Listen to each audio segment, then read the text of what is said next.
This is Australia's Murray-Darling Basin. Welcome back to the Inspector General's Murray-Darling Basin Education Series. In this episode, we'll explore Australia's nation-building era, when great engineering feats like the Hume Dam and the Snowy Mountains scheme were built.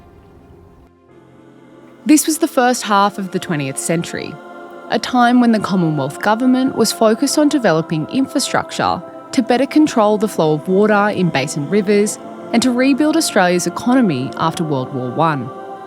What they did not know at the time was that too much intervention in natural flows could harm the environment, and by extension, agriculture. When the British colonised Australia, they brought with them a sense of ecological superiority and confidence in their ability to tame and dominate the environment.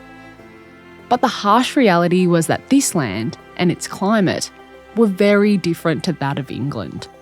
You might say they were in entirely new terrain.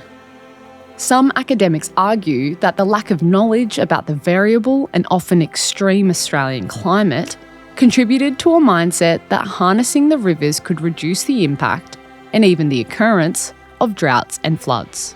We'll see how this mentality, combined with growing pressure to develop an Australian national identity after Federation in 1901, fueled the push for infrastructure to control the basin's waterways. By the turn of the 20th century, Australians had already faced a number of challenges, including severe drought, the looming First World War, and a rapidly expanding population.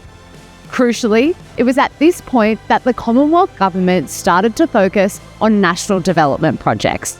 The idea being it would provide employment and security for returning soldiers and opportunities for immigrants.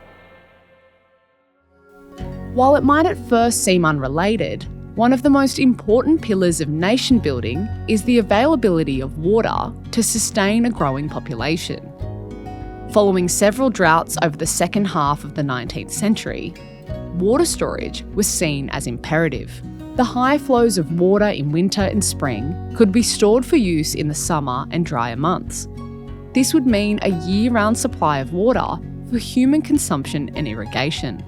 In this context, the 1914 River Murray Waters Agreement would be key to the Commonwealth's nation-building efforts, a watershed moment for many reasons, including establishing water-sharing arrangements between the states after much debate. Another key element of the agreement was the Capital Works Program. This was an extensive list of 35 locks and weirs, along with Upper Murray and Lake Victoria storages, to be built by the respective states with financial support from the Commonwealth Government. The aim of the program was to have more control over the flow of water in the Murray and Darling rivers. By creating locks, weirs and dams, they could store more water for purposes including irrigation and make the rivers easier to navigate for boats. In 1918, the site for the largest capital works project was decided. Located at the junction of the Murray and the Midda rivers near Albury, New South Wales, it would come to be known as the Hume Dam. The Hume Dam is the central water supply on the River Murray system. It regulates and conserves water from the Upper Murray and Midda rivers for both human consumption and the environment. The Hume Dam is one of the great feats of Australian engineering. At the time of construction, it was the second largest dam in the world. However, a number of factors, including industrial disputes and most significantly the impact of World War I, led to significant delays to the Capital Works program. By 1920, the budget for the program had blown out to £8 to £10 million, exceeding the original budget of about £4 million. The Prime Minister at the time, Billy Hughes, insisted the additional cost was worth it to support the development of a post-war economy. And so, the works continued until 1923. In 1923, the River Murray stopped flowing at Swan Hill. Economist Chris Guess describes the iconic image of Ronald East, the Victorian Commissioner, straddling the pools of water in the riverbed, as defiant and capturing the mood of the time. Despite the alarming lack of water, it was thought that, the Murray could be managed to deliver what was wanted. And so the works continued. But the problems didn't end there. After World War II, the federal government launched a range of initiatives to establish Australia's independence from the rest of the world. Critical to this was finding a better power supply, which would play a large part in increasing industrialisation. Australia had experienced a number of power shortages throughout the 1940s, and the government was under pressure to find a solution. Enter the Snowy Mountain Scheme of 1944. Some of Australia's most critical rivers, including the Murray, Murrumbidgee, Snowy and Tumut rivers, originate in the Snowy Mountains of New South Wales. These rivers naturally travel east, flowing down the Alps into the Bass Strait. The Snowy Mountains scheme proposed altering the natural flow of the rivers from east to west via a series of dams. As the water flowed down the western side of the mountain, it would generate electricity and could be stored for irrigation purposes. When the hydroelectric project began in 1949, Prime Minister Ben Chifley described it as the greatest single project in our history. There is no doubt that the Snowy Mountains scheme, which was completed in 1974, has a special place in Australia's history as a pioneering and nation-building project. Along with the Hume Dam, it proved that the nation's great rivers could be harnessed to create food, electricity and water security for millions of Australians.